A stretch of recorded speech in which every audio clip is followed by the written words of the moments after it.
எனக்கு விரோதமாய் கூடி இருக்கிறார்களே என்று வேதனையோடு இருக்கும் ஆத்மாவே, இன்று கர்த்தர் உங்களுக்கு சொல்லுவது ஏசாயா 54:15.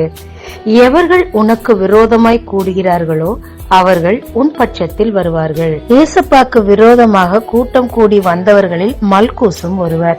அந்த கூட்டத்தின் மேல் கோபப்பட்ட பேதுரு மல்கூசின் காதை வெட்டிவிட்டார். ஆனால் மல்கூசு இயேசுவிடம் வந்தபோதோ அந்த காதுகள் அதே இடத்தில் இருக்கத்தக்கதாக தேவன் அவரை குணமாக்கினார். கர்த்தர் நம் பட்சத்தில் இருக்கும் போதும் மனுஷன் என்ன செய்வான் என்று வேதம் சொல்லுகிறது. உங்களுக்கு விரோதமாக கூடியிருக்கும் இந்த கூட்டத்தை பார்த்து நீங்கள் பயப்பட வேண்டாம்.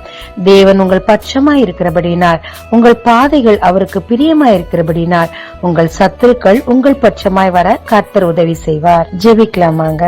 தேவரீர் எனக்கு விரோதமாய் வந்திருக்கும் இந்த கூட்டத்தை பார்த்து நான் பயப்படாமல் நீர் என் பட்சமாய் இருக்கிறீர் என்பதை விசுவாசித்து உம்மை சார்ந்து கொள்ள கிருபை தாரும். இயேசு மூலம் பிதாவே, ஆமென். இயேசு கிறிஸ்துவின் நாமத்தில் இந்த நாளில் உங்களை ஆசீர்வதிக்கும் ஜீசஸ் விஷன்.